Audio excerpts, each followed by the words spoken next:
Hey y'all, it's Jamie here, 54-year-old proud trans woman from New Orleans, Louisiana. So, yesterday I left off talking about my friend Regina, and I stayed with her after dancing as a go-go boy, sort of. And she tried getting a little too friendly on my back, and we had to straighten that out. But all worked out. If you were here yesterday, go see the video. It's all there. And she set me up with clothes, a purse, shoes. Like she felt so bad that she really set me up. And over the next couple of weeks, I started working the streets in the quarter. And during the day, I started hanging out with some kids, other teenagers that were street kids. Tasha, the girl that I was with Brett with, that we partied with and did the crystal meth. Her, Michael Lee, and a kid named Dino, who was about a year older than me and was from New York, a Puerto Rican kid. And we would hang out every day at a place called St. Anne's Deli in the quarter. And it was at the corner of Dauphine and St. Anne. And one day, Bo walked in. That's right, my friend Bo. She found me. She walked in, and, come to find out, she had met a guy, and she was actually staying with him in the Marigny. If you're from New Orleans, you'll know what I'm talking about.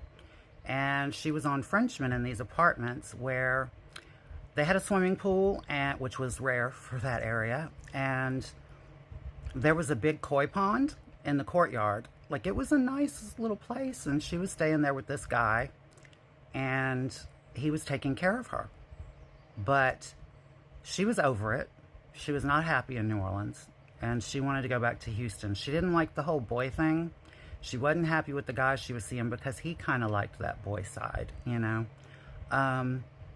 And so anyway, she and I decided that I would meet her in Houston later on, And so she left and she went to Houston. And I stayed in New Orleans. And Tasha and I actually started sharing hotel rooms and stuff. And so, I was getting by. I was partying too much. I was doing things on the streets I should not have been doing. And then one night, I was walking down Dauphine, and a car pulled over, and it was a really gorgeous, gorgeous guy. Like, could have been a model gorgeous. I would have totally gone for free. Let's put it that way. Like, I would have immediately gone for free. And he said, "What are you doing?" And, the whole game of that. We worked out a price standing there, and I got in his car. And then we drove. There's a park.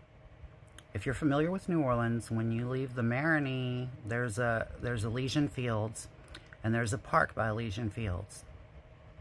It's very dark at night. Nobody's ever really around there. So it was a known place to pull car dates. So he pulled over and he parked. And then he turned to me and I said, "Okay, can we, take care of the business part first?" And he pulled out a buck knife, like a big old buck knife, hunting knife.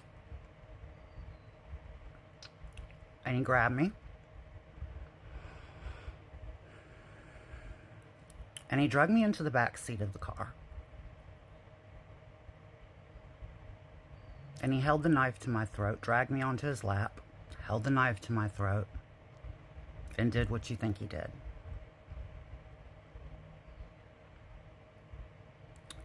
Trigger warning. That was the first time that happened to me on the streets. I would like to say it was the first time in my life, but I had a very messed up early childhood too.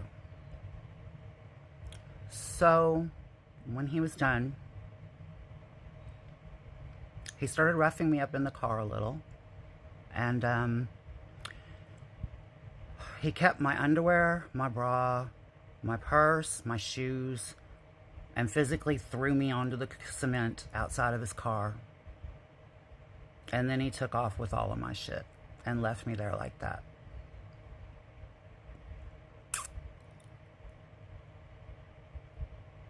Yeah, today's a serious one.